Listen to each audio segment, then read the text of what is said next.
The Essex puppy trader we first exposed 13 years ago for selling sick puppies that sometimes died. You might be surprised to find out that business is still going strong. It was in 1995 that we first investigated the plight of puppies from so-called puppy farms, bred in horrendous conditions and often very sickly. It led us to puppy dealer Loretta Bastin from Essex. The first time we visited her premises at Dobe Farm, we weren't very welcome. No, we just wanted to have a walk.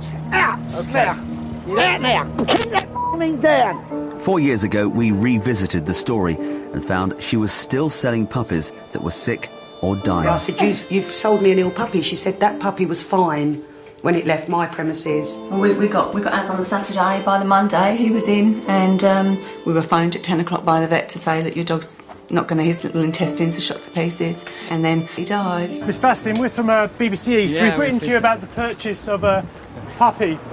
Why won't you answer our questions, Miss Bastin? In a landmark case, Essex Trading Standards took her to court.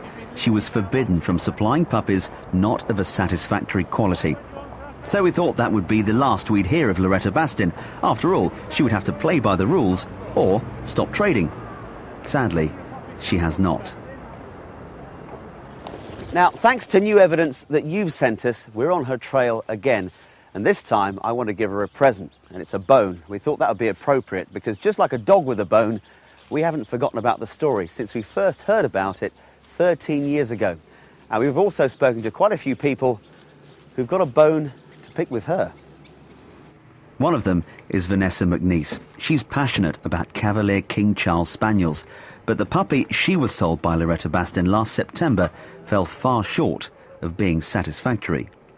When I brought him home, his tummy started to swell, and so straight away I gave him the worming medicine, and I bathed him because he had ear mites, and his fur was covered in the white powder, like dust from the fleas.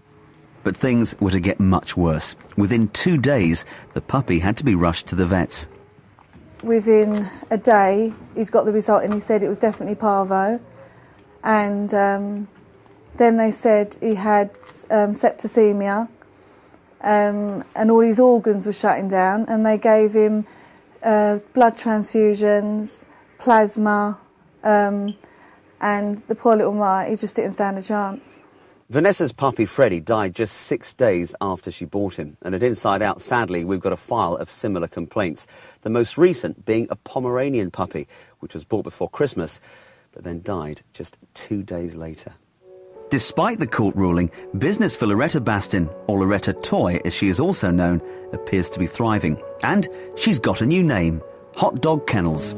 So why is she still trading? Well, anyone who owns a business selling pets must have a pet shop licence to ensure the animals are well kept and in good health. Now, this is a copy of Dobe Farm's pet shop licence granted by Chelmsford Borough Council. And one of the many conditions is this: all stock sold must be in good health as far as can be reasonably determined without veterinary inspection.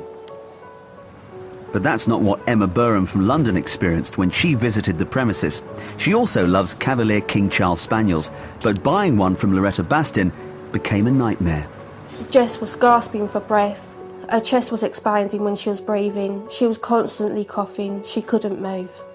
We was panicked. We knew things were bad. So we took her to the vet straight away as an emergency. He said that she had a serious heart defect. Buying that dog, buying Jess, was like buying a car with no engine, and that she should never have been sold in that condition. Emma and Vanessa were both refunded the cost of their puppy, but to them, that wasn't the point. As with all our animals, we don't treat them as pets, they're treated as part of the family. And yeah, I must say, we did grieve for her as if she were a person. We've been trying to speak to Loretta Bastin to ask her about some of these cases, but it seems she doesn't want to talk to us. So we've come to Romford to try and track her down, and the reason we're here is because one of her customers who bought a dog off her, which died just a few days later, is hoping to take her to court here today. But the case was adjourned. So we decided to take a look at Dobe Farm ourselves. We've sent our team in undercover to see if they can buy a puppy, so we've just got to wait for them. Aren't they cute? And how old are these? I'm going to say about 9-10 weeks. 9-10 weeks. Our researchers say they're looking for a puppy suitable for a 10-year-old boy. She's got to be about 4 months, so she's not going to be a very big dog. The routine at Dobe Farm hasn't changed since we last filmed there. Animal welfare charities advise that puppies should only be bought from litters seen with the mother. But here, puppies of various breeds are brought out individually. Are they all likely to be as healthy as each other? Yeah, I mean...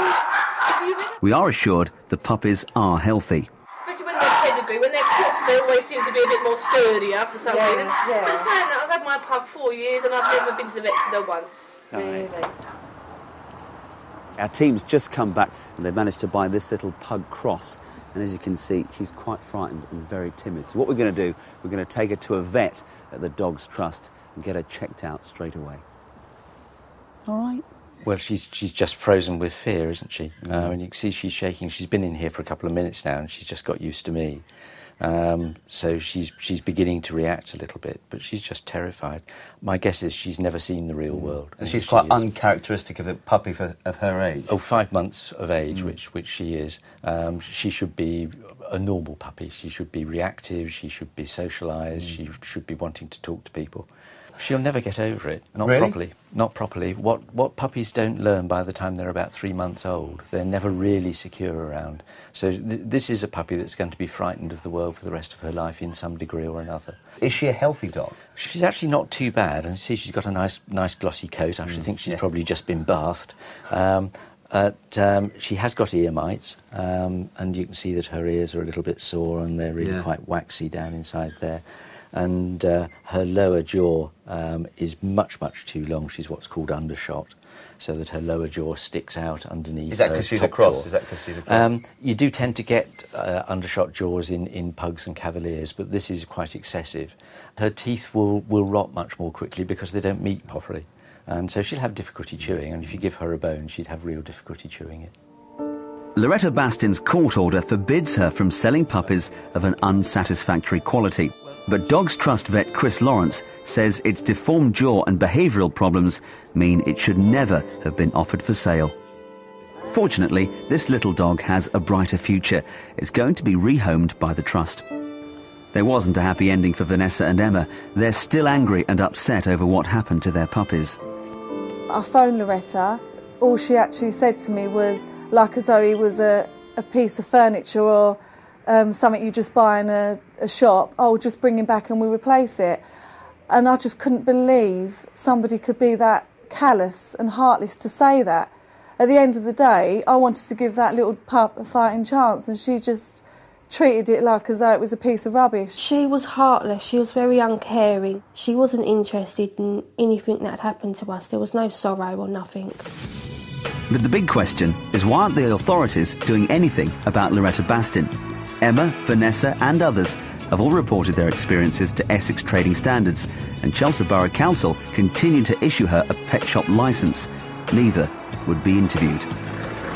We've had this statement from Chelsea Borough Council. They say they're currently investigating a potential breach of her pet shop licence. The council is now working closely with Trading Standards and the RSPCA, which could result in legal action being taken against Ms Bastin. But they wouldn't comment on why it had taken 4 years. Loretta Bastin wouldn't speak to us, but I still want to present her with our bone. I'm not going down to the farm, as we've seen things can sometimes turn nasty.